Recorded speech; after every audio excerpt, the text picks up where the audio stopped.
صحافة سوماليلاند erey baan ka oranaya hadii alla yiraahdo ereygaasi waxa weeye waxaan saxaafadda madaxa bannaan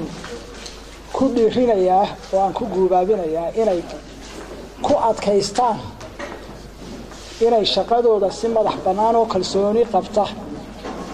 oo aana cidna u habran ay u gutaan baan ku guubaabinayaa waxa qiimaha ay arintaasi leedahay ayaan sheekayar idinka sheekaynayaa idaacadda BBC da aynu idhaahno waxa ay sumcad weyn ku leedahay adduunka ayay sumcad weyn ku leedahay sumcadda ay adduunka ku leedahay ciyaar kuma iman waxa ay ku salaysan tahay dagaalkii dunida labaad ayaa siyaabo badan marka loo eego wuxuu ahaa dagaalkii ugu qadhaadhaaya adduunka soo mara ayuu ahaa malaayiin qof baa ku halaagmay oo ku dhintay malaayiin ciidamada ayaa ka qayb galay bari ilaa galbeed waa lagu dagaalamay markii dagaalku uu meel adag marayay ee ninkii Hitler dooran jiray uu Yurub oo dhan qabsaday ee jasiiradda Ingiriiska oo kaliya ay horsamay ayaa qolalkii BBC da madaxda waxa ay dawladdu u yimaadeen kolkaasay yidhaahdeen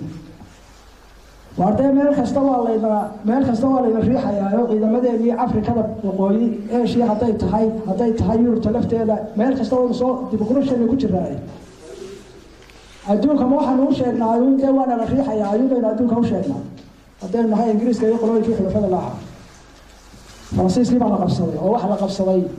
Yurub oo dhan wuxuuna u harsan Ingiriiska iyo Ruushka oo markaa xulafahayeen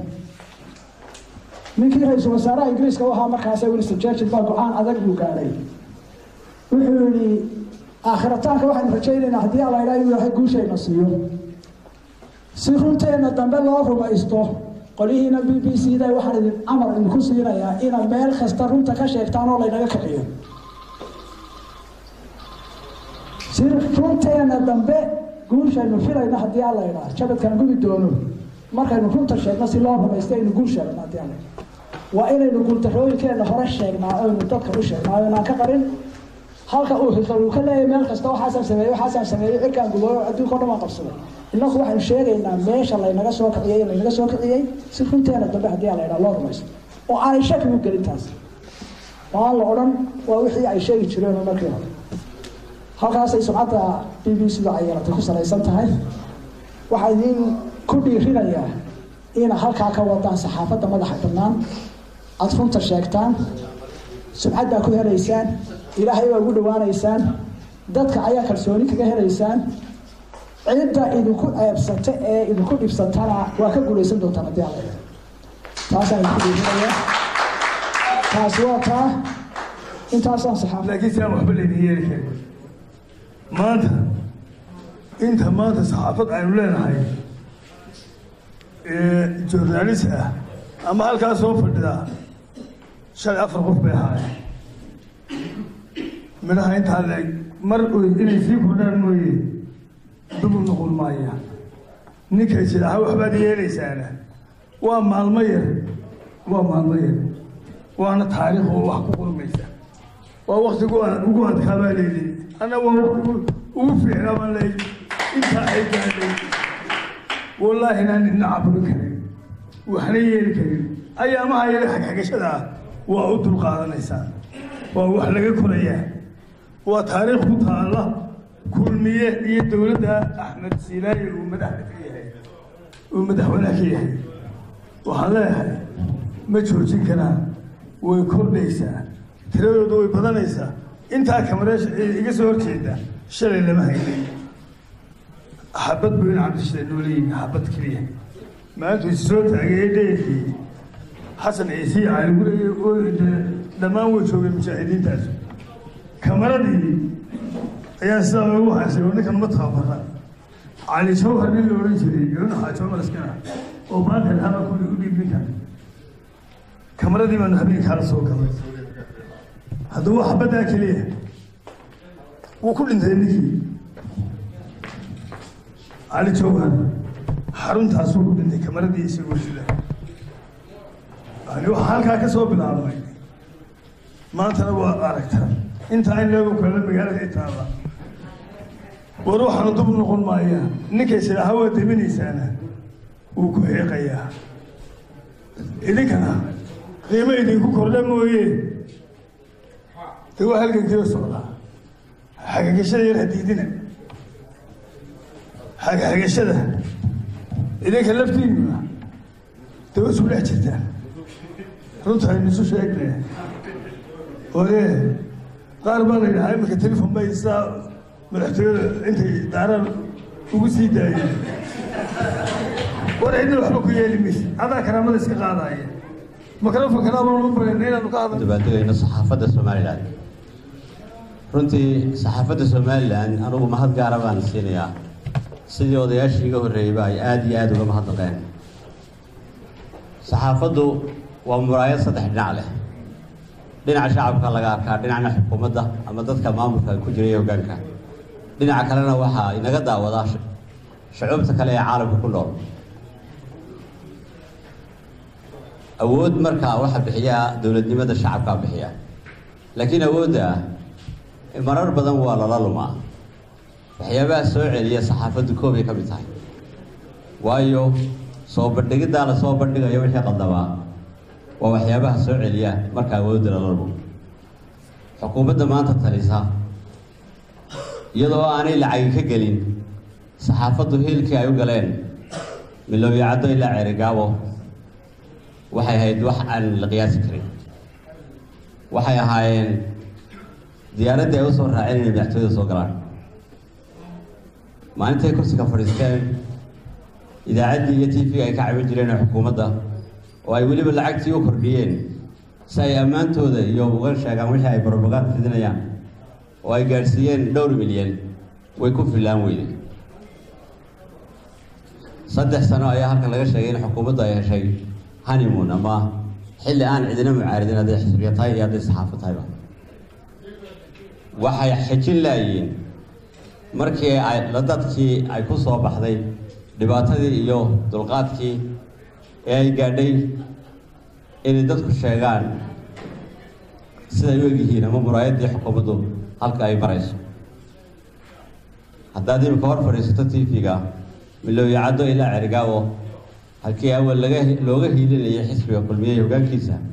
waxaa maanta isgaadhsiisan qaylada shacabku waa kii shalay hiiliyey saxaafaddu waa tii shalay hiilisay maantana way hiilinayaan saxaafaddu waxay u hiilinayaan shacabka Somaliland waxa hubaal ah dawladdii aynu ka soo goonay ee lagu burburtay waxyaabihii burburiyey inay dhammaantood maanta ay hoos yaalaan haddii Somaliland tahay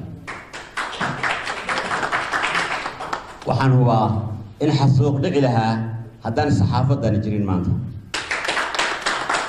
waxa qura ee laga badbaadiyay in dadka la isku xidhiidho waa saxaafadda shacabkuna daba taagan yahay ee leeyahay wala anu waxaan leeyahay waa run waynu uga jecel badannahay kuwa maanta talinaya dalka kuma waxa weeye hal banaan baxaynu isugu baaqno ay ku sugan tahay been ma hawanaamisanahay taa laakiin dulqaad aynu muujinayno oo yalla xijcilada aynu hayno darteed baa dib looga joogaa farxaan xaaji cali shalay markuu guriga furaa carruurta kale dhex baxayay isaga baxayay saxaafadda waxaa si baahfaahsan uga hadlay raggii igu horreeyey oo uu kow ka yahay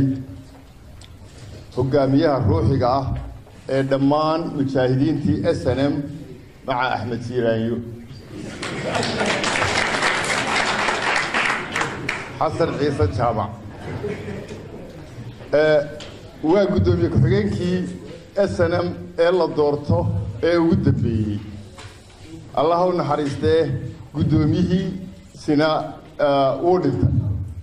marka wax allaaliyo wixii SNM ku abtirsada iyo waxay dhaleen iyo waxay sii dhaleen xasan ciise hogaamiye ah si xilkasnimo leh oo aqoon leh ويا حسوا شرعية قام ولا تفهم ما مودي سيري وأنا مدحوينك حقين كيف يقول الرئي أسلم سومالي لاند waxaan istuuriga ahaa ee sharcigu siiyay madaxweynaha